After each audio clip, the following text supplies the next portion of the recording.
Welcome back to another Storm Before the Calm podcast. I am your host, Lori Grace Bailey, and I'm excited to bring a monsoon photographer, astrophotographer, friend, someone I've chased storms with, and someone who is probably as passionate about storms as I am.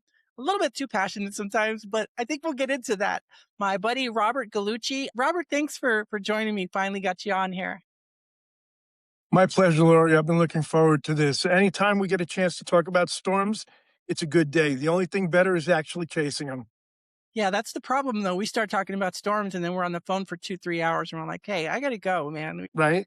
We end Right? up getting lost in talking about storms, and that's a great thing though. And let me just for those of you who might not know Robert is an award-winning photographer, storm chaser, and instructor based in southern Arizona, where he specializes in capturing monsoon lightning and extreme weather. His work has been featured in major publications, books, and television networks, and he's known for translating a deep understanding of Arizona monsoon storms into striking landscape images. Striking, I see what you did there. He leads storm chasing and Milky Way photography workshops across the Southwest, along with wildlife workshops and New York City full moon shots. Robert is a night sky ambassador for the city of Wilcox, a member of the Bisbee Dark Sky Committee, and a frequent speaker at camera clubs and podcasts nationwide. I've seen some of your work even on the Photo Pills suite, Robert. Yeah. Yeah, that was a great interview.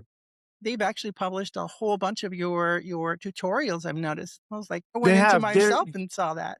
They're really good.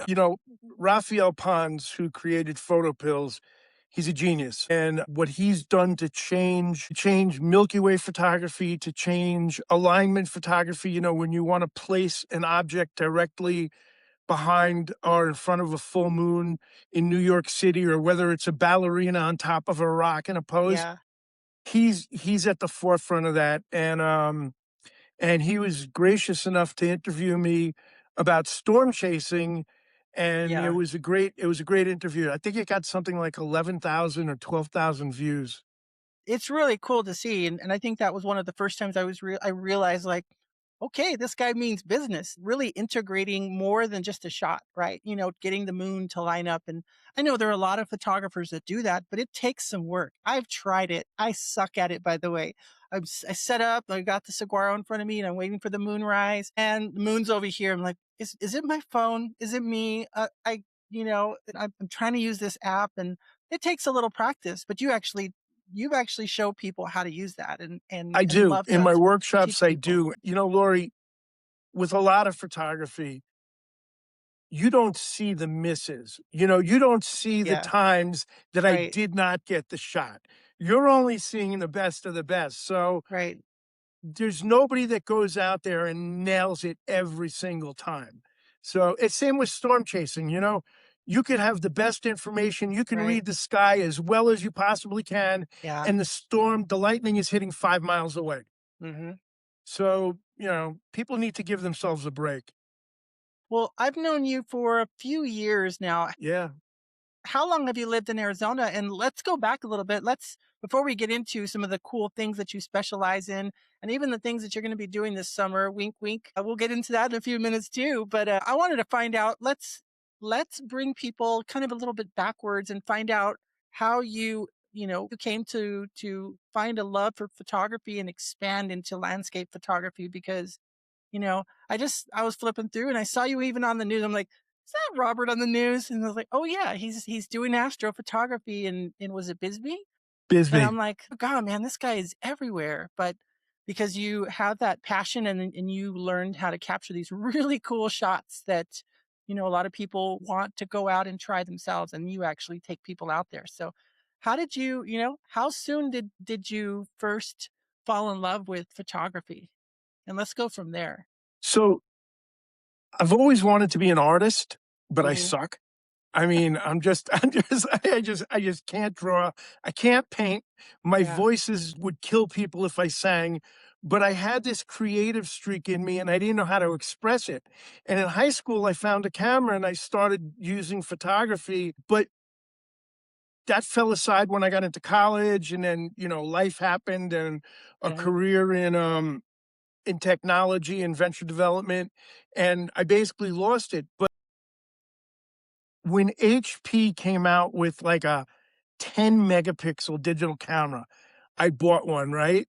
And I started slowly getting back into photography and learning again, and it sparked the passion. And then I just Mm, started doing landscapes and I got to travel with work. So I always brought the camera with me and it just kept growing and growing. And then, excuse me, and then I got to a point where, okay, I'd taken sunrises and I'd taken sunsets, and mhm. I love that. And I was willing to wake up before everybody else to get that dramatic sunrise, you know? Yeah. But I wanted to do more. And I went on a camping trip in the Adirondacks. Now, I'm from New York, all right? Okay. The only I couldn't stars we tell. have are the lights on the buildings. I mean, that's all we got. Yeah. So I went to the Adirondacks and it was a really dark sky. And I took a picture, excuse me, and I took a picture and I got to take a drink. No worries. And I took a picture, and when I got home and I looked at it, it was the tail end of the Milky Way with Andromeda in it. I was Wow. done. Yeah. I was done. I was at that point, I was a night sky photographer. I started reading about it and learning about it and figuring out how to do it, and it consumed me. That was the first, Mhm. consumed by something in photography. But in New York, And when you was just gotta this? I try. mean, when was this? Like in the early 2000s? Because the Oh, cameras weren't. this was 15 years ago. Oh my gosh, that must have been a really grainy the white balance, you It must have had sucked. the right? Because trying to capture night skies back then, I guess it was still possible, I don't know. I had a my first was a Canon, 5D Mark III, and it was not very good for astrophotography, but I was shooting it, with the magentas and greens and the shadows, Yeah, you know what I'm yeah. talking about? That ugly stuff? Yeah, Well, I think I shot that with a Canon 10D. So that tells you how long it was. That's a long time ago. right. But it was enough. It showed me enough to Mhm. get interested in it. Yeah, Yeah, and I just started pursuing that. And then we were living in New York, and we were traveling around. And my wife suckered me into coming to Arizona because, listen, Arizona to me was Bedouins and cameras. I was a right. flyover guy. And camels, I mean, and it was I just, but she Yikes. got me out here because I also loved bird photography, Mhm. and she got me out here, and she knows me. She took me to Sedona for 3 days, and I saw Sedona, and I was like, "Oh my god, this is gorgeous." Yeah. And then we came down to Sierra Vista, and in August, it was brutally hot, but, People in Phoenix would have words with you, or Tucson saying that Sierra Vista is hot, but it gets well, hot down there. so I'll share this story. We get the rental car in Phoenix, right? And we're driving to Sedona. And on the way up to Sedona, on one of the exits, is this huge sign, "Best Pie in Arizona." And I have never passed a Best Pie anywhere sign and not Right. stopped. So it's Arizona, middle of the afternoon. We pull off, we go to this restaurant. I open the door, it's 106 degrees out. I close the door and I said, "We're out, back to the airport. We're going home." But we spent a week in Sierra Vista shooting hummingbirds and Oh, other cool. birds, elegant trogons, sulfur-bellied I was just flycatchers, thinking of just that. everything we've got. Mhm. And it was August. So I didn't know anything about monsoon. I had never even heard of it before. But in the middle of every day, we had to stop because these storms came through with this like insane lightning. And I was like, how do I take a picture of that? Like, I got to get a picture of that. So on the way back to Phoenix, we stopped at Picacho Peak. And back then, we didn't know trackers or anything like that. Right. I took 3,000 pictures and got one lightning shot. Yeah. I was the happiest human being on the Good planet. old days of just, Yeah, yeah, just hold the trigger down. So, so we get back to Jersey, and it's like September, and it's cold, and it's rainy, and it sucks. And we're like, my kids are out, there's no reason to stay here.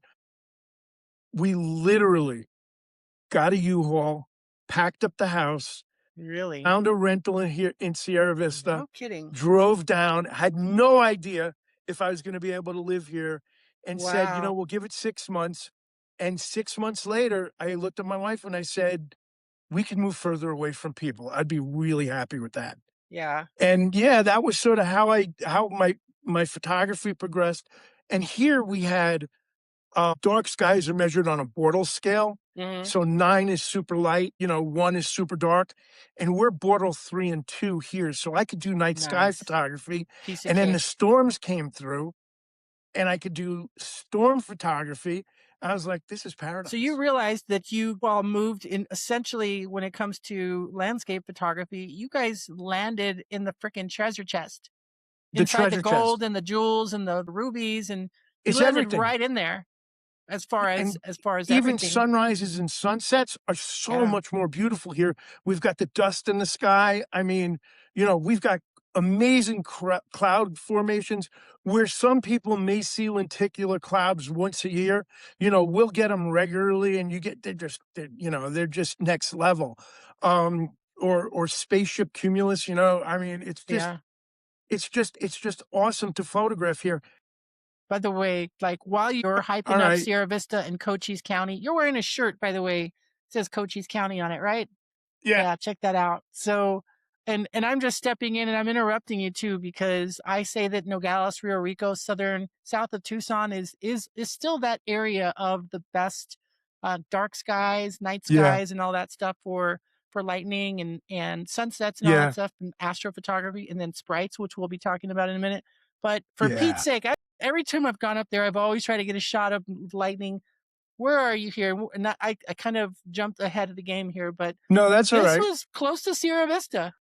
Well, this is one of my favorite shooting spots, and I've had students in my workshop say, "This is the best spot we go to. This is Mhm, the top of Montezuma Pass." So, what we're looking at, you're looking at the back end of the Huachuca Mountains on the mhm, right, and that lightning is looks like it's coming from Palominas, mhm, I mean, Patagonia, but we're looking west in this shot, but the beautiful part about Montezuma Pass mhm. is just on the other side, and this is the San Rafael Valley. Right. On the other Sonoida's over side, here. Elgin's pretty much right over yeah, here. yeah, yeah, right. So on Mhm, the other side of this is the San Pedro Valley, mhm. which is just as beautiful. And because you're at an elevated spot shooting down on the mountains, you get amazing lightning shots. And then if you happen to catch it at sunset, Yeah. you're golden. I know, I know. People, they laugh at us because you and I are really in a prime position to not have to drive anywhere. I often see these monsoon storms, and I'll get back to your story. Sorry, we No, can that's start talking cool. about storms, but Yeah, that's cool. those storms come up from Mexico, right? That monsoon moisture tends to ride north, depending on the monsoon type, whether it's a muggy on rim shot or whatever. I Right. don't want to lose people though, but bottom line is a lot of that moisture tends to ride up from Mexico, and you live like I do, very close to the international border. And 5 miles. as that monsoon 5 miles moisture as the rides crow up there, flies. I see your storm chaser dot pop up, and I'm like, that son of a gun. All he has to do is get out his front door, take pictures, Yeah. and there's the San Pedro Valley with that San Jose Peak or whatever that one's called. I forget the name of My that. God, that's my And he's favorite. just getting I these, love and that. I'm looking on radar, just jealous, like sitting there, like, or I'll be out there hauling butt, driving 2 hours out there, try to get those locations. And then sometimes, of course, it comes to me and I drive up the hill and people are like, we hate you too, because I have my own Yeah. spots here in Rio Rico. But that's the joy of Santa Cruz County and Cochise County, which are some of the best kept hidden secrets as far as photography. And so Not you after this podcast. I know, right? I think we're giving them away. But that's what brought you to Arizona. It was really the love for the skies then. Love for the skies, love for nature, wildlife.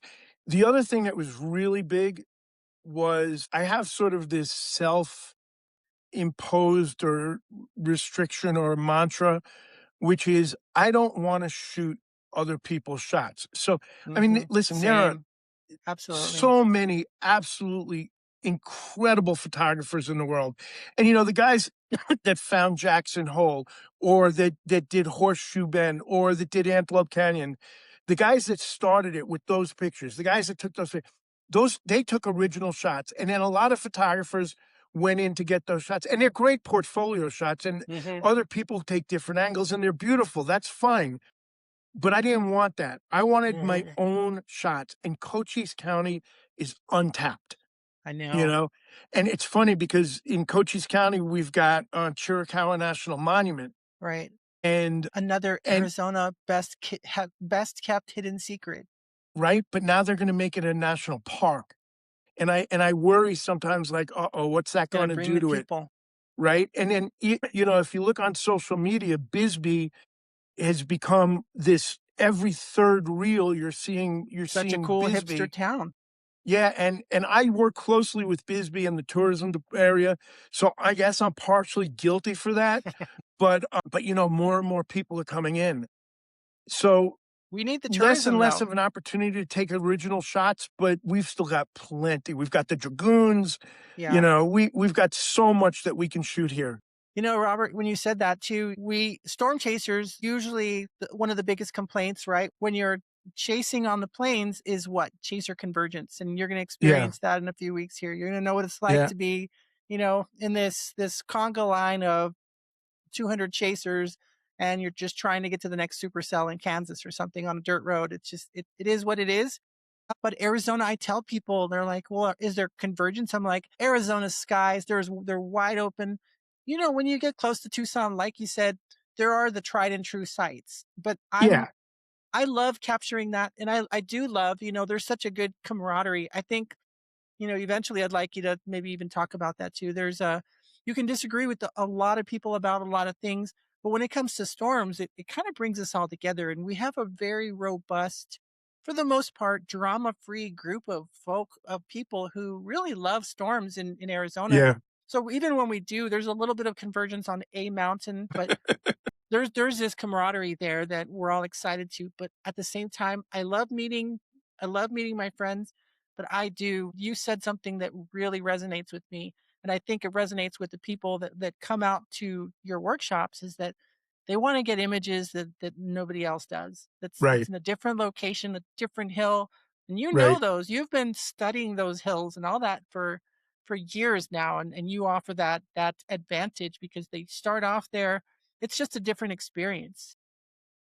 Yeah, I mean, and that's true. So, I mean, I have literally hundreds and hundreds of mapped spots that meet my criteria. So, if you're a pure storm chaser, you may just want a spot that's gonna give you good lightning, and there's Mhm, nothing wrong with that at all.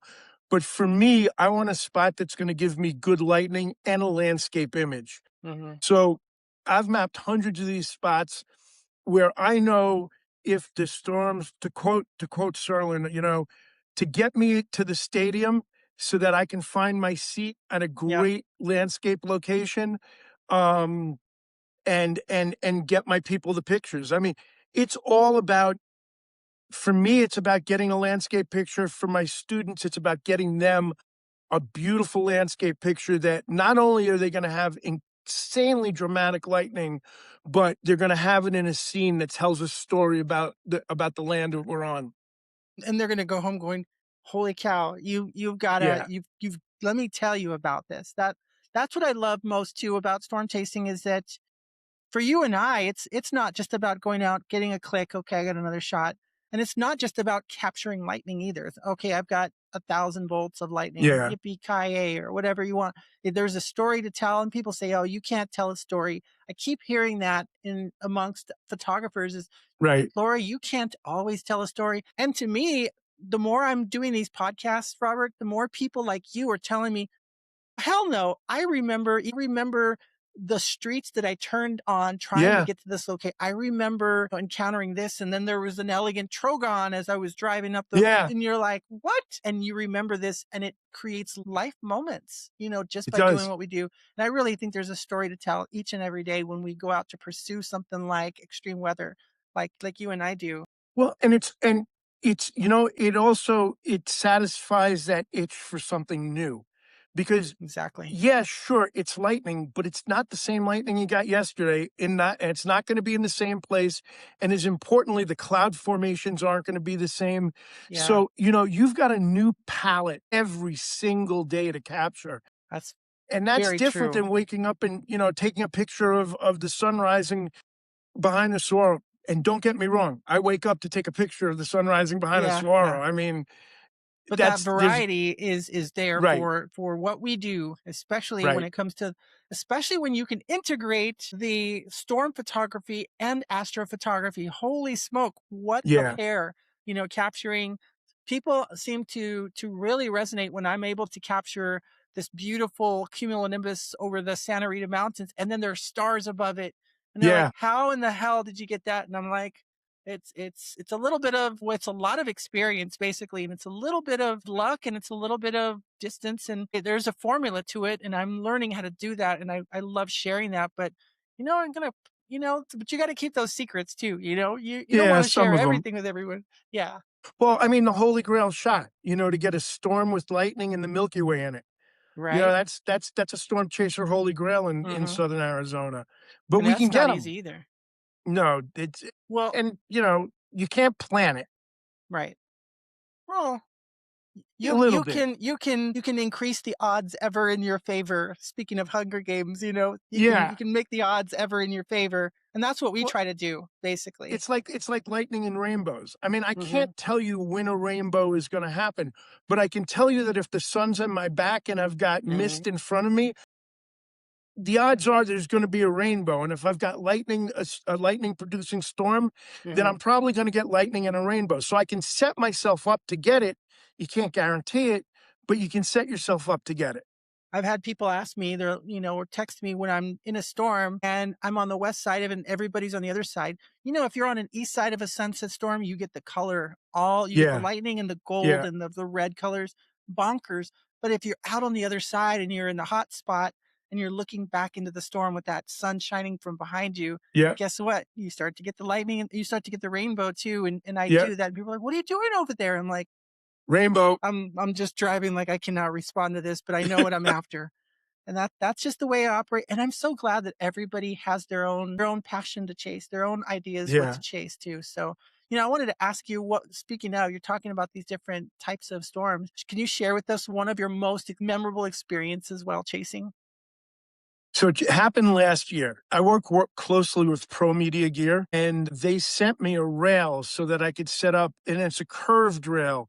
So one of the challenges people have with rails is that they're straight, and you'll get lens overlap with a straight rail. So they sent me this curved rail so I can Wow. set up four cameras, and they're never going to interfere with each other. So Is I that wanted that to get a photo? pro. Is that one of those photos? I'm going to bring that up then. You can actually Yeah, talk about so that. so so I set up the rail. Yeah, that's it. So you can see the rail, and I've got 2 cameras, and you can't see there's a GoPro on the other end. Yeah, my arm's blocking the GoPro. Okay. But I wanted to get this promo shot, so I set a camera up behind me with a trigger, Yeah. and this storm, by the way, there's another story about, That's a big lightning bolt. getting too close, but Yeah. That's a pretty big bolt. yeah, so this storm started firing, and I needed to make an adjustment on the camera, and just as I was making the adjustment, that strike happened, so the camera behind me triggered and got me with, adjusting the camera with I the see lightning a bolt. picture of lightning on your Yes. on the shot there too. That's crazy, man. I didn't even Is notice that that till I zoomed insane? in. That's pretty So pretty badass. so so that's probably there's probably only 2 pictures ever of me that I'll say, I'll use as a selfie or something because I'm like a lot of people. I don't like pictures of myself, but I love that shot Is it because I because think that shot you talks that shot says what I'm about. right. That's amazing too. And you actually get to be a part of the story in this shot, so I can see Yeah, why that's special to you. And by the way, is that just, that's right outside your house, right? Like I hate you for that. that's right outside my front door. Front yard? Yeah, I Yeah, hate so you. I've got a wide open field that goes pretty much all the way to the Mule Mountains, Mhm. probably 10, 15 miles away. All right. So if a storm comes up the San Pedro Valley, which they often do, all right, and I'm not teaching a workshop because I don't bring students to my house, I will go out to the front and have this just 180-degree view from Mexico up to Benson, basically, of anything that happens to be firing. So very Wow. often I'll have storms just pass right in front of me. It's not Well, fair, I know, but, I you know. know, I Well, got lucky. I mean, people can move out there too as well. I'm sure the people No, of the folks of no, Hereford and Sierra Vista would say, "No, this is a no. terrible place."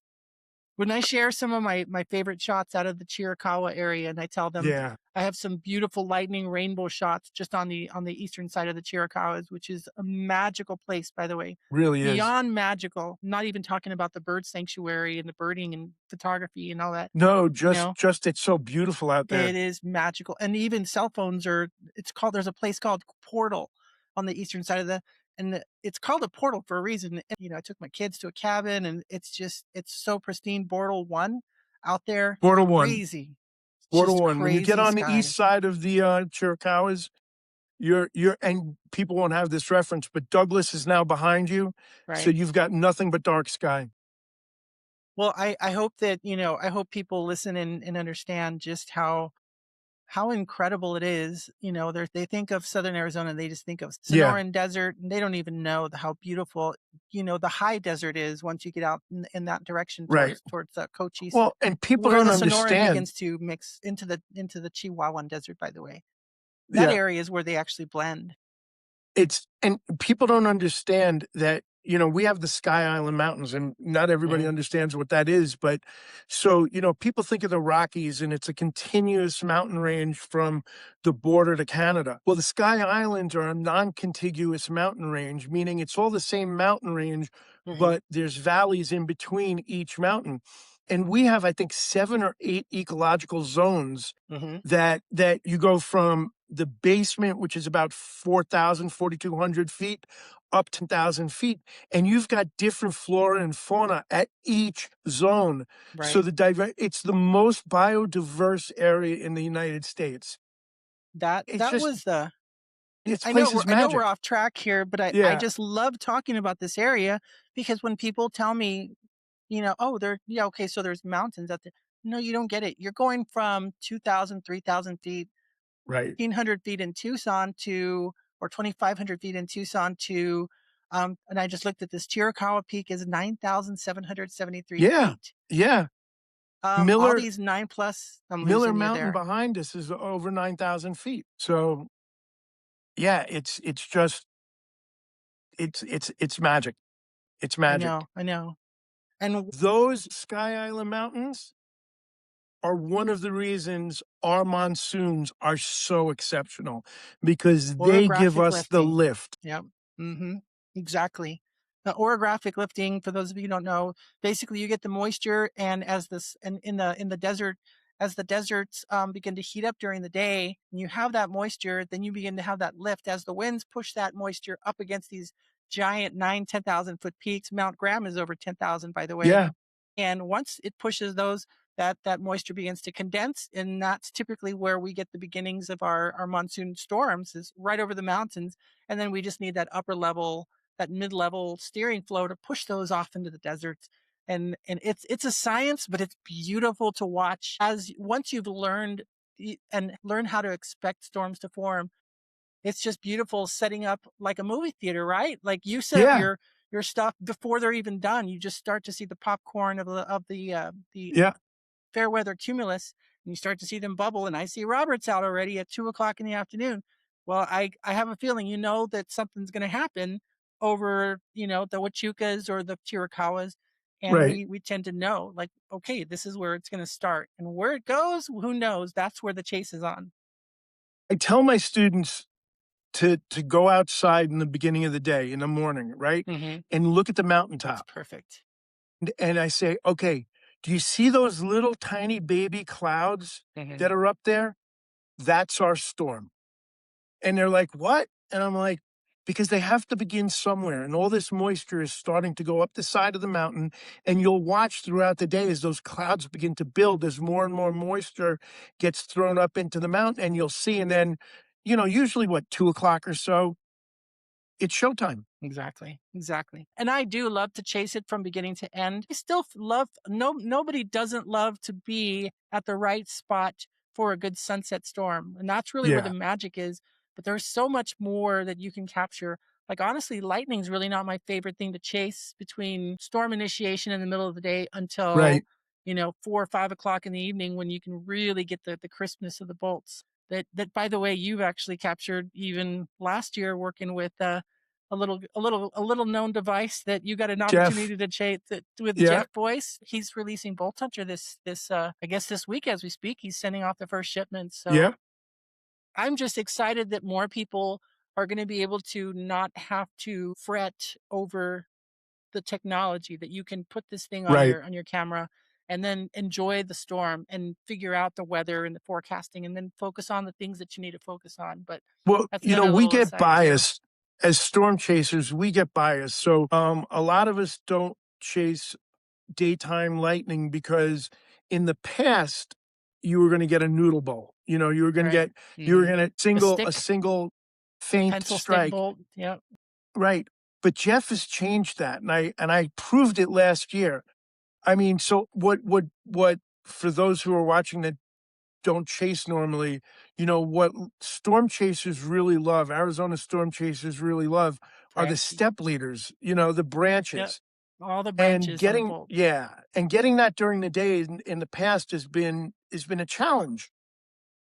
But the bolt hunter has, like, upped the game. So now when you chase during the day, you actually have the potential, and I will say a probability of getting step leaders on your daytime Mhm. bolt. And I mean, that's a game changer. So, Robert, you mentioned at the beginning of the podcast that you don't just automatically get the shot, that there are so many shots getting to the shot. Right. That means you have to have had a lot of frustration in your photography career and in just in general, a lot of failures, a lot of busts, a lot of things that you had to overcome. How do you mentally prepare yourself for the challenges that you know you're going to face getting into something like going on a chase where you could get zero? You could spend a whole week. The monsoon could be totally moved off and you've got nothing to deal with. How do you mentally prepare yourself knowing that the chance of failure is high? I go home and cry. Yeah, that happens too. I mean, I think it's resilience. It's a mental framework. I mean, I've had an interesting life. Without going into details, the first third of my life, I faced some significant challenges and was able to work through them and overcome them.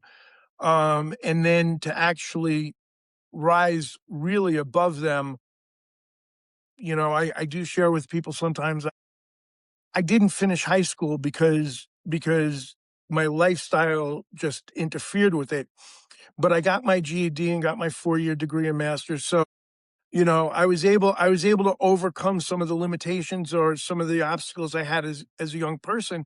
And I think that taught me to not quit, to just remember that tomorrow is going to be better than today. And that no matter Mm, what it is, no matter I used to share with people, life isn't a flat line. Life is a series of peaks and valleys. And the peaks are tremendous. When you summit a peak, you're I've done mountaineering and mountain climbing. When you summit a peak, there's an exhilaration that it's yeah. hard to beat, but there's also valleys. And what I share with people is the lowest valley you're ever going to sink to in your life, as abysmal and dismal as that may seem, that is the foundation for the greatness that summit is gonna bring you. And just you gotta work through, and it's tough sometimes, but you gotta work through that valley because you're going to be on it's 100% guaranteed in life, you are going to make the summit if you keep going, and you are going to enjoy that summit so much more for the challenges. And on a micro level, with storm chasing, hell, there are tons of days, maybe not tons, but there are definitely days where I'm chasing the wrong storm. And listen, I would be Welcome lying to the if I didn't monsoon. tell you what? Welcome to the monsoon. Yeah, Every you could be on the wrong storm and expects you to be in the right area, and you could totally miss while everybody else or smoked. somebody else gets in. Completely smoked. And Yeah. I'll look at I don't know if you've ever explained red dots to people, but I'll look at red dots and there'll be this convergence of red dots on an area, and Spotter there are network. storms just firing like crazy. And I'm standing there twiddling my thumbs, going, why didn't I go left? You know? Yeah. But And that's the nature. It's not as simple as chasing the planes where you're looking at a triple point or you're looking at right. other ingredients and then you've set up along the dry line. It's so much more intentional. And yes, you still bust and all that stuff, and it's very tough to Yeah, chase on the plane. But it's but a you different can't let it game get you down. chasing pop-up storms, pulse storms in the Southwest. Right, but you can't let it get you down. One of the great parts about Arizona's monsoon is that, yeah, you may bust, but it's pretty much guaranteed there's gonna be another one. Hmm. As long as the season is firing, you're gonna get another shot at it. Listen, there have been times Yeah. I've been on I remember a story between you and I where, I did for people that don't know, before we go out, we examine all the charts and we look Hmm. at what the probabilities are and which areas should be best, and everything said I should be going north. Hmm. Everything said going north, and I got outside and I looked, and you can look at all the apps in the world, and there is nothing that's gonna beat being able to read the sky. I agree. If I could say that I had one maybe gift, it's seemed to be able to read the sky well. And I looked and I saw this storm and I was like, "No way am I going north. It's east all the way, baby." And man, we hit. You went there. I think you were there too. Or you said something to me and you were like, "Yeah, you're right. Go east." And man, we had beautiful storms that day.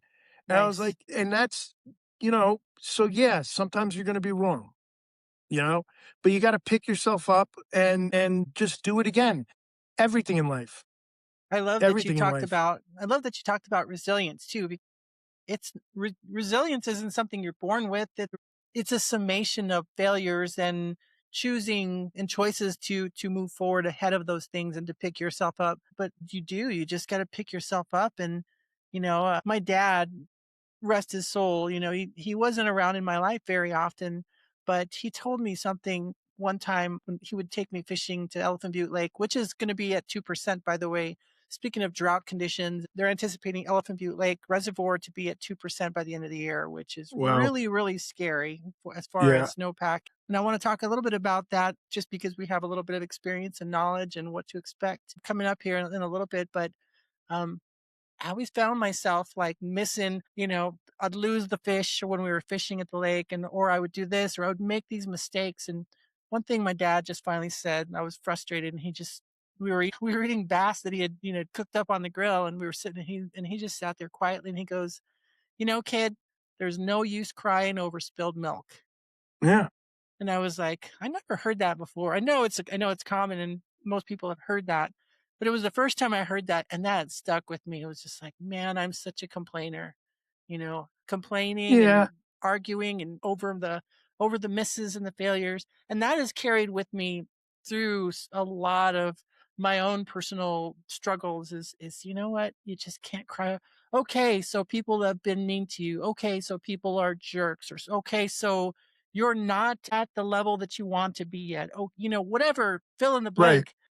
Stop crying over spilled milk and get on with it, focus, look ahead. And that's what you seem to be saying as a whole is that you seem to always kind of be looking forward to the future and setting goals for yourself. Resilience and forgiveness. Hmm. The ability to pick yourself up and keep on pursuing your goal and forgiving yourself for the mistakes that you make or that other people make. Just be overcome with forgiveness and be overcome with resilience and then just push forward. Hey, hey, listen, I get down. I mean, I can beat myself up as good as Hmm. anybody else.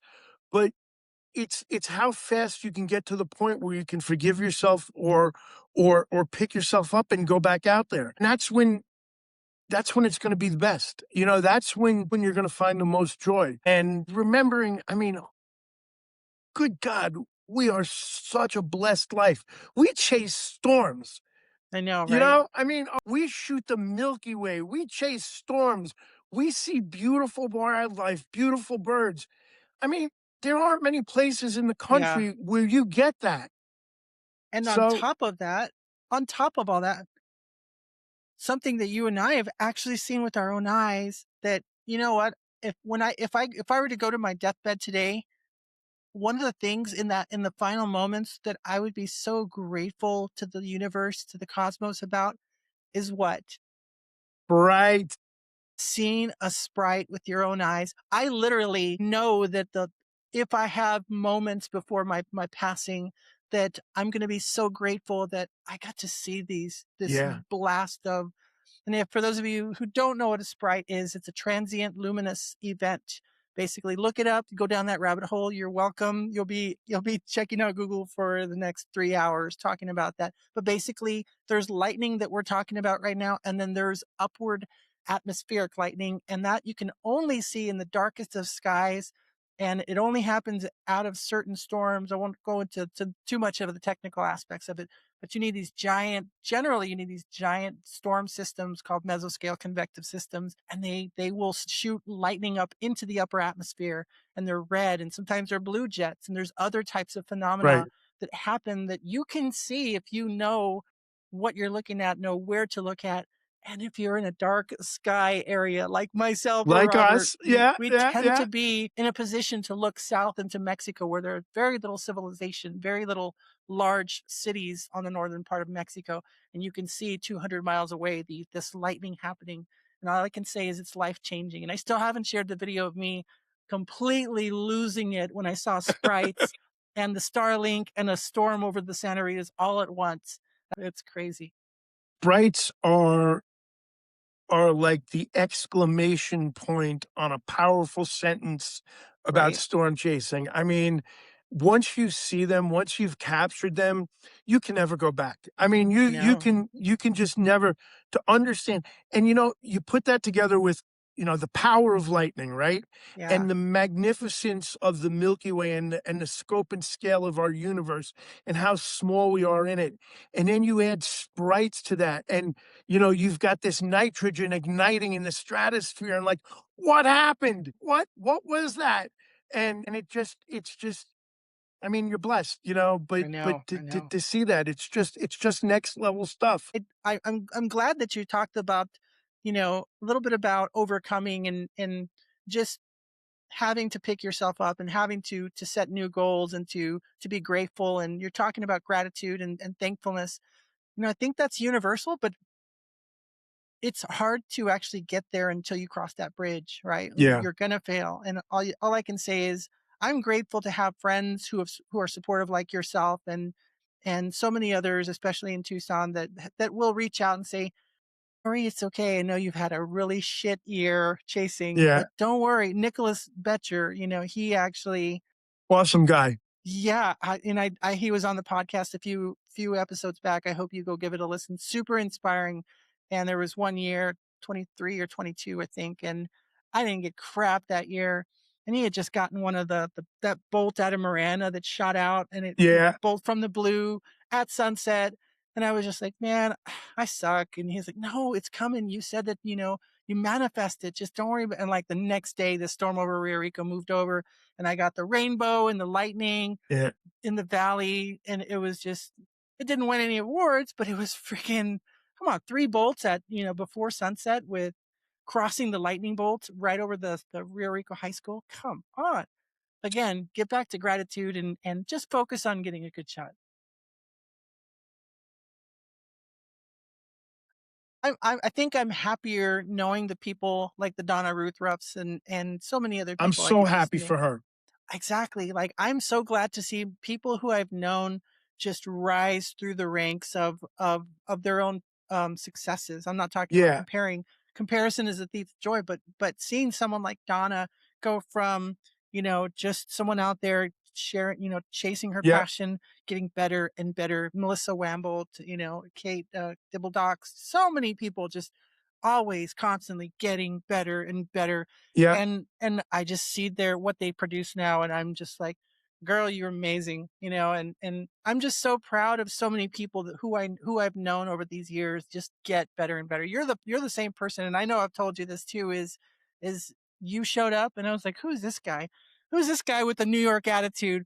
But you know what though? And I've told you this, you have built something that you should be proud of, especially your photography. People follow you for a reason. They check out your photo pills topics, and you've gotten out there and proved people wrong. And that's something that really has resonated with me most. And I'm just really grateful that I even have an opportunity here to, which I guess we can share now. You wanna share that? Big reveal? Are we gonna do Yeah, the let's big let's reveal? reveal it. Okay, here's the big reveal. I am super excited to announce that this year during our storm chasing workshops, we are going to have the world famous, most renowned Southern Arizona storm chaser, Lori Grace Bailey, joining us as our joining us as an instructor. And I've got to tell you Thank something you. that, the hype aside, all right, I am super grateful. If you remember a couple of years ago, I would zoom you in to Hmm. talk about the science of Hmm. storm With chasing your students, yeah, that was with my fun. students, and they love that. They absolutely love that. But having your experience on the road, having your insight, your ability to forecast with us is just going to take the workshops to the next level. And I am couldn't be happier. I'm really, when you asked about it, I was thinking it took me a while to get back to you because it's not something I do normally. And I do love to chase by myself as well. But the fact of the matter is when I do workshops and when I do private workshops, I just have a blast. And ultimately what it comes down to is I really love sharing that knowledge. There are so many people that are gatekeepers, but when you're in a group of people who want to learn, they look like little yous, years ago, and they're just like, "Feed me, Seymour. I don't know how to get from here to there." And then to show them that, and I always try to take a picture. I tell people to take a mental picture at the beginning, even during Yeah. my portraits or whatever the kind of photography. So remember how you feel at the beginning, but then also at the end, I'm going to ask you how was it? And remember how it started to where you're at just in that short amount of time. And I love watching people's the lights go on, bing, bing, Yeah. bing, bing, bing, bing, and the excitement and the images that they can capture. And I love that. And being able to just team up with you for some of these workshops that you're doing. Like I said, you've really just built this from the ground up, and it's solid. And everyone I've talked to in some of the other conferences that I've spoken at, Night Photo Summit, I should say, and these other I actually meet people that are like, "Hey, do you know a guy named Robert Gallucci?" I'm like, "Yeah, I do." And they're like, "Yeah, I've taken his workshop before." I'm like, "Man, this guy gets around. This is pretty wild. You are known in the astrophotography world." And that just made it something like, man, this guy is solid. He is someone who follows up, who's training people, but he's sticking with them also and making sure that they get the tools they needed. So I'm excited, like to say that, to Well, be able and to get out there and chase with you and your group and to be able to share that knowledge that I've gained over all the years and those secrets that we've yeah. really worked hard to capture. I'm just excited to be able to do that for the select few who choose to join us on And those days. it's I say there are two types of workshops. And one is not better than the other. One is just each one is suited to a different goal. So there are workshops that and workshop leaders that will take you out to a location Hmm. and point you in a direction and say, take your shot. And some people love that. I mean, some people just want to go and get the shot. That's not our workshops. Hmm. Our workshops are teaching workshops. There's a lot that goes into storm chasing and preparing for the chase. And then once you're out there, and I don't want to take people out to take pictures of storms and lightning and then have them go home and say, wow, okay, I got a storm coming through here tomorrow. What am I supposed to do? Ours are teaching workshops. When Hmm. you leave our workshop, you will be able to take, well, I hope you will be able to take your camera and your lightning trigger and have a spot near where you live that you know is going to be a good location and set up and capture storms on your own. And then my Hmm. Milky Way workshops are the same way. And, my wildlife, all my workshops are teaching workshops. Yeah. I want you to leave with the knowledge on how to accomplish what you did during the workshop on your own. So, So You and when you first started doing your workshops a couple of years or a few years ago, I actually questioned, why are you basing out of Sierra Vista? Like, Yeah. everybody Yes, you bases out, did. everybody else does something different, Robert. Why aren't you doing it like everybody Yeah. else? Why aren't you basing out of Tucson or Phoenix or wherever else, they might base? And I'm not knocking anybody else, by the way.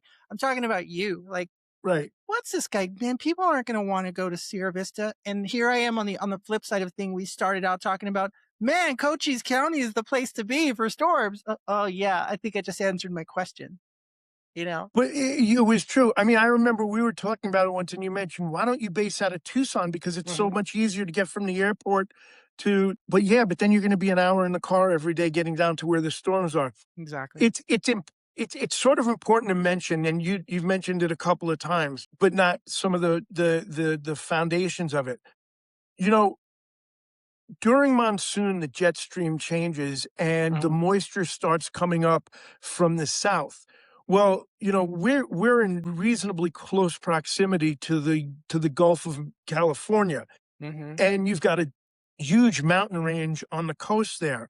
And that moisture starts flowing up and it comes north, and it's relatively unimpeded hmm until you start to get to the Sky Island Mountains, and then you're getting even more lift. So, does all of Arizona enjoy monsoon storms? Absolutely, they do, you know? But if you look at statistics for lightning strikes year after year after year, Cochise County Southeast. is going to be number 1. Santa Cruz County is gonna be, number 1. hmm It's because that's the storms are traveling north, and they're getting a little bit extra lift when they get to us, and this is where they're gonna fire. Do they make it hmm up to Tucson? And are there Sometimes unique a lot. conditions in Tucson that also feed them even more? hmm 100%. That's why Marana is such a good place to be when you've got great So storms. jealous. It Yeah. Marana is sort of special.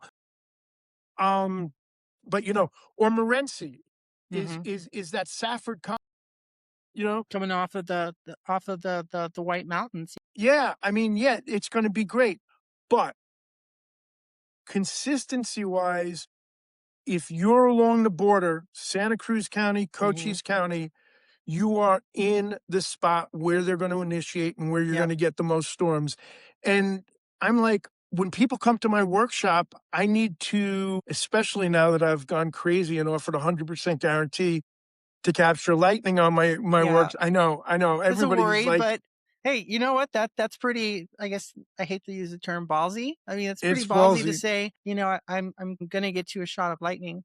I think that's pretty cool though. And I think that, I don't know, actually joining up with you, I know that there's a really, really extremely high confidence in that as well, especially for someone Yeah, that's gonna be with and you I'll for be 5 honest, having days. you with me is going to increase the odds. I'd put myself up there as being able to consistently find storms with Of anybody else, course. and you're at a level above me, and I think that, Well, the thanks. combined weight of both of us is going to make for probably one of the best storm chasing workshop seasons I'm ever. excited. I'm Yeah, excited, and I'm excited to just share that, even just for a few days with a group of new people, make some new friends. But again, like, I want to get some bangers over the Chiricahuas. I want to I get some wanna get some bangers over bangers the over the Huachucas, Chiricahuas.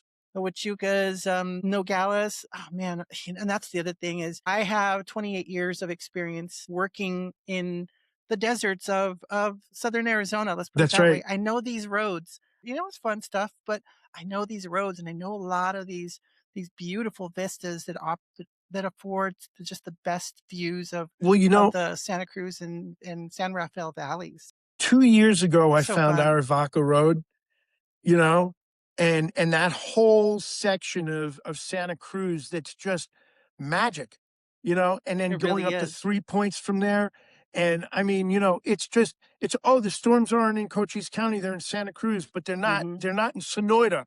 They're further That's east. the 1-2 punch there.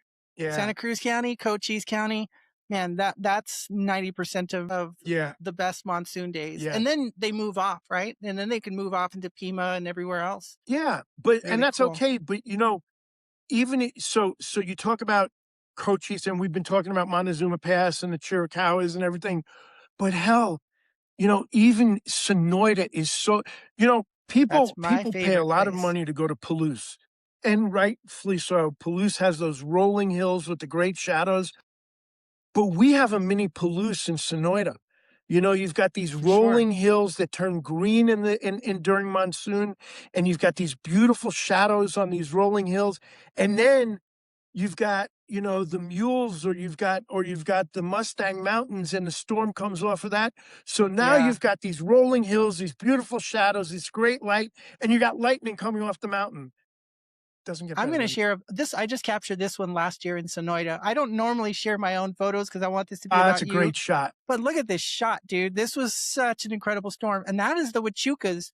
That is looking towards, in fact, this is the Huachuca Mountains way Yep, off in the distance. And this would be Montezuma Pass right over here yep, where we shared that photo at the beginning of the podcast, shooting this way.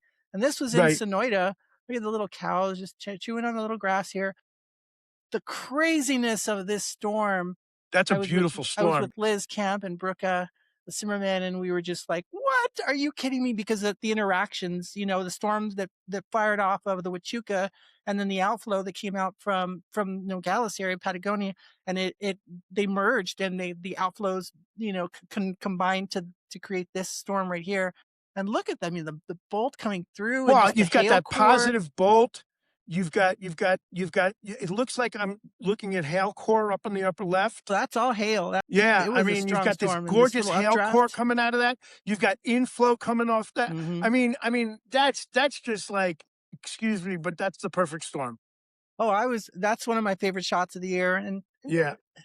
and there's a little bit of rainbow in that too. But anyways, as we wrap up, Robert, I want to share a couple of yours though, because that's kind of that's kind of lame of me to share my photos. But No, not at all. I want to share yours. And as we wrap up, tell us a little bit about these. I'm gonna pull these back up, but we already saw this one where Yeah, that's my selfie. that's pretty cool though. So you So, got one other one here. we talked about this. So, Hmm. you can't guarantee a rainbow is going to form, but you sort of know that if the sun is behind you, then you've got a high probability that a rainbow is going to be in front of you. Yeah, And it's double funny, people rainbow. say, "Oh, I want rainbow and lightning." I have 22 lightning strikes off this storm with rainbows. What? This Oh is the my best gosh. double rainbow one out of it, but that was just and it's come, you can see the light starting to fade. You're getting that gold color. Yeah, And that's just one of my favorite shots. that's wicked. I love it. What is this peak My called? I baby, forget. that's These are the San Jose mules. Mountain. San Jose Mountain, it is. We unfortunately we cannot chase in Mexico. Right. This border is pretty much right here. You're on the That's border, right here. literally you may be able Oh, to the see the fence is border wall. I can see the border Yeah, wall you can right see the here. Let me border show wall you. right there. That's the border So that's fence. the border wall. So I'd say 7 to 10 miles away, we have a pull off that Hmm. puts us right on San Jose Mountain. And the beautiful thing about San Jose Mountain is there's really nothing behind it. So soon as the storms hit that, they get an extra jolt of lift. Hmm. And that mountain is the perfect mountain. I mean, Both striking if that. you were to draw a mountain, Yeah, that's the mountain you would draw. right. Because it's And just you've got open by this itself. Yeah. Yep, and you've got this and and of course you've got the clouds covering the mountain and you've got all this good structure. Just a gorgeous shot, and I that's one of my favorite shots. That storm produced quite a number of keepers, but Hmm. that's one of my favorites from it. It's just I have so many. Every time I've made that journey, uh, I had to full send because I was thinking that the magic would happen. And I have some of my best shots personally that I love the most at sunset over these peaks here, from pretty Yeah. much near the same area that you captured this at. And it's tricky. It's tricky to get down there and find the spots because it's limited. There's a lot of bushes, and the road doesn't really let you get down there. There are a few spots, and you and I happen We've to got know them where all they are. mapped. We Exactly. have every place mapped. I've So, I I've mean, I've put in the work. Yeah, yeah, go so ahead. this was just a quadruple bolt. That's not a composite, it was Nice. That was fast. Boom, boom, boom, boom. yeah, and it was a longer exposure, Okay. much later in the day, so we were able to keep the shutter open longer. to be able to get that. You don't that's not a everyday shot. I have, Yeah. I have a number of multiple strike, and at night, of course, I have a lot of multiple strike shots at night, Yeah. but to get it sort of In the towards daytime? sunset is to get that nice color Yeah. in the Double sky. or triple banger at sunset's pretty awesome to get. Yeah. Do you use Robert, do you use, I get this question all the time. Do you ever use ND filters? Okay. Without getting too far into the weeds. I'm gonna dive into this controversy. There's been an evolution in ND filter usage, and a lot of it has been informed by other people sharing their knowledge. We used to say shoot with a 6 stop during the day Mhm. and then go to a 3 stop and then go to nothing. But, as we learn, things change. And actually, yes, during the bright day, during the middle of the day, we will use a 3 stop filter because it's tough Mhm. to get down to that magic 1/15th of a second or slower shutter speed. Even F-15 doesn't do it sometimes out No, here, you it's so want to, freaking bright. right. But F-18, F-21, yeah, yeah, it's tough but what we found was that there was too much diffusion of the bolt in at a with the 6 ND stop filter. filter. Yeah. So now we go to 3 stops, but what we've also found is that your aperture really isn't going to make I was terrified to shoot above f11. I was Yeah. just f11, I wasn't gonna move from there. But I shot the beginning of this season, well, it's not the season yet. We had some storms come through earlier this year, and I forgot my filters at home. And I was shooting at f22, and I got some epic strikes at Right? f22. That's what I tell people. No, we're getting into the aspect of really professional landscape photographers who will tell you, old school photographers who will say you cannot shoot at f22. I said f21, but f22 for what? Because of diffraction. When you have your Right. aperture, stop down that far and you get the little bitty, of course, you're going to begin to get your image is going to blur out. It's not as sharp. I'm like, you know what? Prove me wrong. Every shot that I have captured at f22, f18 with the lenses that I use on the cameras that I use That's now right. today, diffraction is not a It's not an noticeable issue. issue. And the magic number for daytime storm photography, and you said it, 1/15th of a second is as fast as I'm ever wanna go, but I Mhm, wanna be at a quarter second or slower. mhm. And I'm gonna do what I have to do to get to that shutter speed to Right. be able to capture the bolts during the day and with the step Yeah. leaders. So And, yes, I 3 love that stop we filters. talked about that because these are technical issues that we've encountered that we had to sort through. I have I keep my ND filters with me on the chase, and I haven't used them. I'm just gonna tell you, I haven't used my ND filters in 4 or 5 years. I think Really? I've given up using them, and people are like, "Ugh, no, you have to." And I'm like, no one's complaining with my Well, photos when we're I gonna get the have to daytime check. photos. We'll check that out together because I'm still an Yeah, advocate during the bright sure. sun of a 3 Yeah, stop, but I have no problem I'm willing to with that. test it. Yeah, I just I'm also going for a different thing too, though. In the middle of the day, I'm going for time lapses. I'm looking for some B-roll Yeah, time lapses and capturing the experience too. So it's a little different. But let's move on. Let's see. I got okay, so that's Sorry. Marana. All right, last season, drove all the way north, and we just had this was a storm. Every storm chaser in Arizona was in Marana that night, Mhm. somewhere. And this storm just started blasting and this positive strike. And you've got, this that's actually a school in the lower right-hand corner. And it was just a beautiful shot at sunset. Wow. Oh, I see the mount. That looks like I Ironwood, don't know if maybe. that's Picacho or not. No, I think Pocaccia's up this way. Yeah. But very cool. Moranas always gives magic too. So back to Montezuma Pass. So I'm on Wow. Montezuma Pass facing Santa Cruz County. That's the Insane. San Rafael Valley. And this storm came up, and I was like, this is going to be a bust. I mean, we're Mm, just not going to get it. yeah. And the sun's Yeah, the going clouds look down. pretty crappy, honestly. The clouds look they just look like it's pretty much a bust day. They're Well, not what very was interesting was So that storm was right on me. I mean, I was there was everything was wrong, you know? Hmm. And I'm shooting into fog, I'm shooting into clouds, and Wow. I'm like, "I don't know," but man, then it just started going. And again, longer exposure, but I was able so the triple strike alone in this is great, but the triple strike with the cloud to cloud, I think just makes it. I love this shot. Very cool. Especially when you know that you think it's going to be a bust of a day. Yeah, Arizona, Southern Arizona has some really, really some of the best magic out there, man. It's just yeah, insane how much magic can really surprise you in Southern Arizona. It's just absolutely fantastic. I want to share more of mine too, because I'm like, I want people to see the stuff that you and I like to capture. Maybe in a different podcast. I think I might just do my own too, where I get to share and people can that's a good see that idea.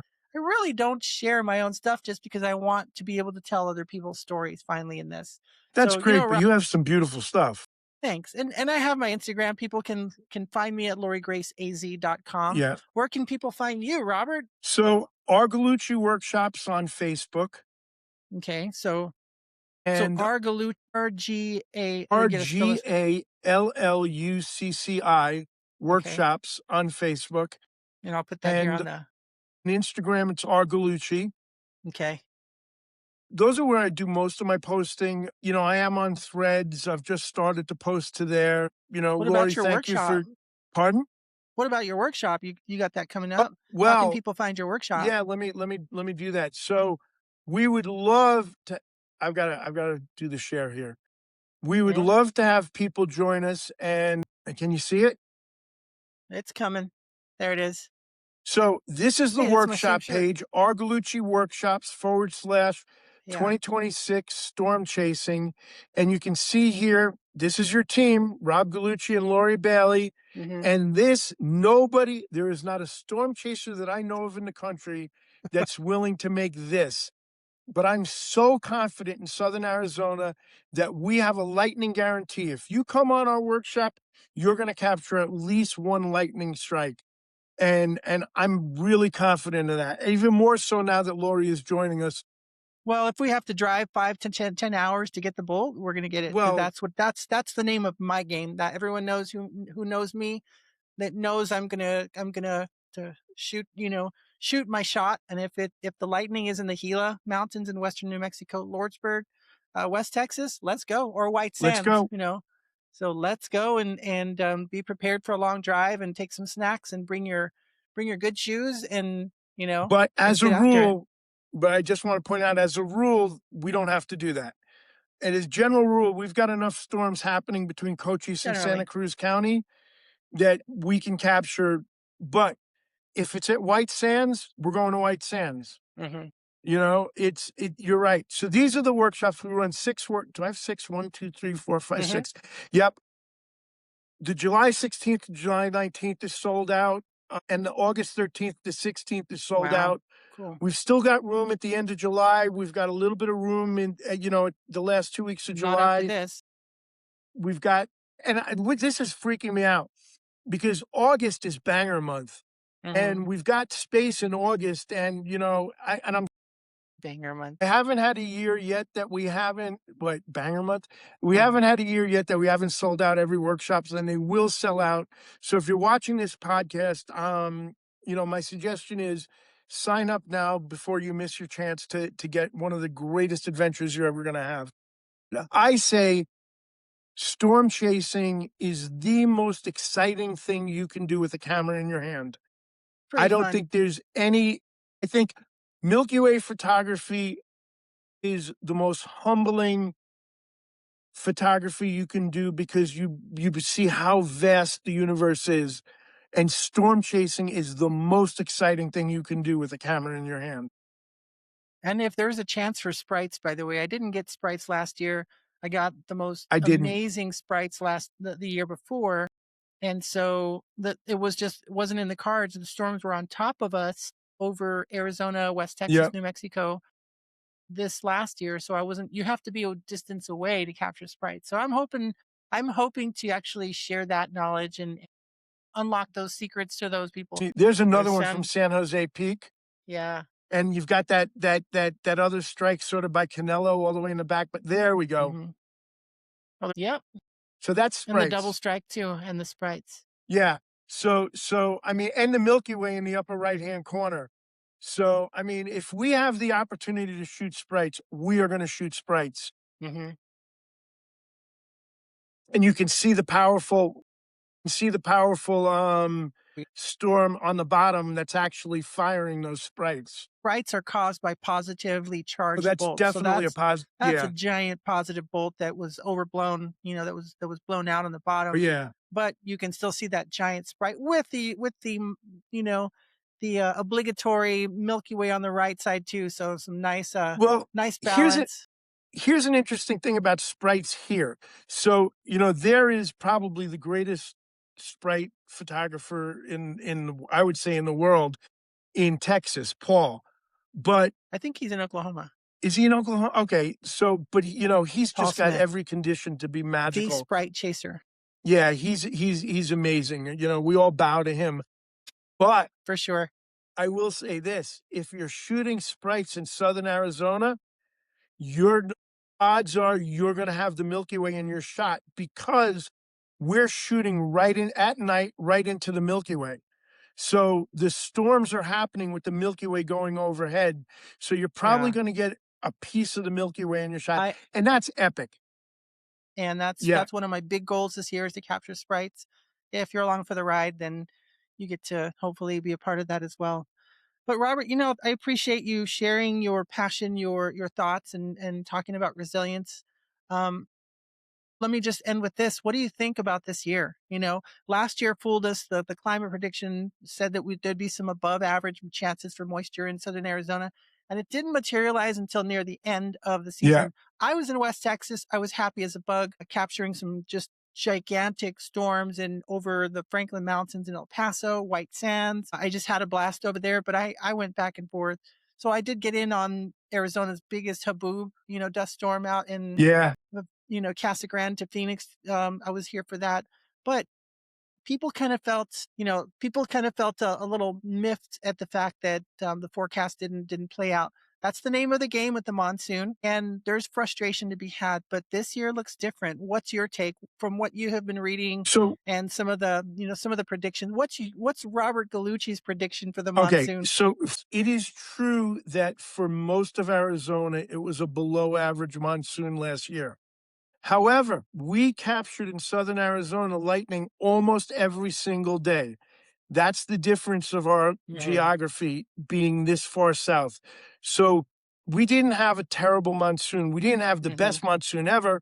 We worked, but we were able to get lightning. I For think sure, this year is going to be above average. I think the I do too. conditions, I mean, we've got a lot of very favorable conditions.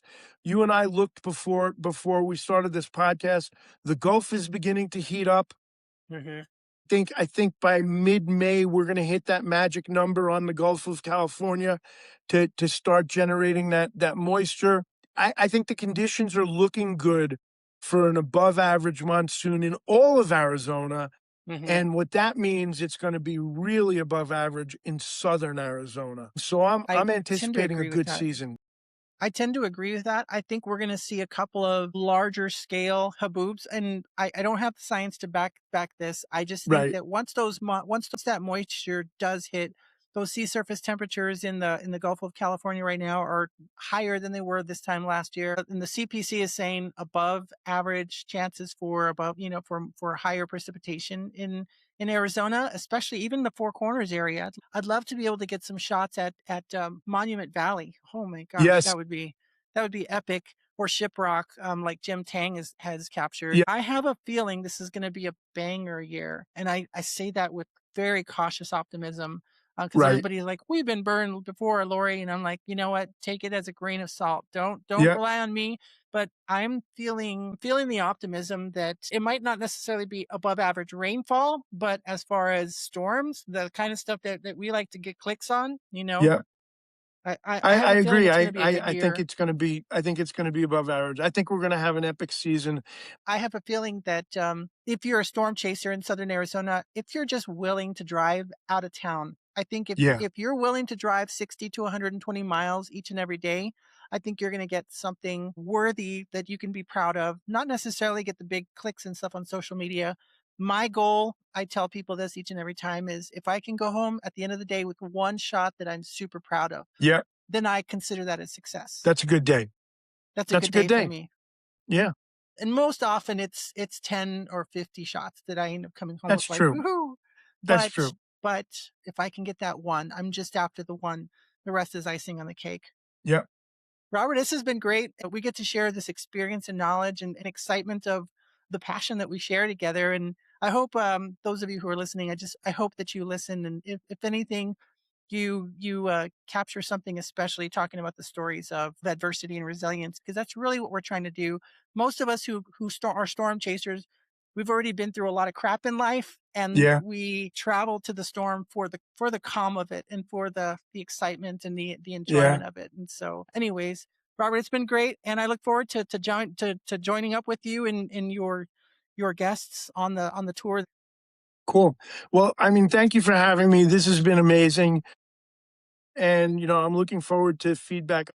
Please share my email address. If people have specific questions, I want to, you know, reach out to me. I'm, more than happy to answer questions uh, at it's Robert at Got it. argalucciworkshops.com. Robert at No, workshops.com. Yeah. Argalucci Workshops, one Oh, word, okay.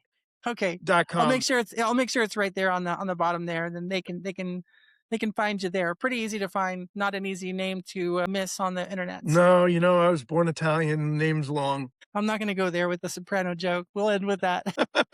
Appreciate you, Robert. Thanks a lot, everybody, for listening and listening this far. If you actually listen to the whole podcast, please do like and subscribe. When you get to storm chase and you actually achieve some of those goals of sharing your passion, you get to share that with the world and put some positivity in the world. That's what we're trying to do as well. So, as I always end with, shine your light while you still have it. Take care, everybody. Love it. Thanks, Lori. Take care.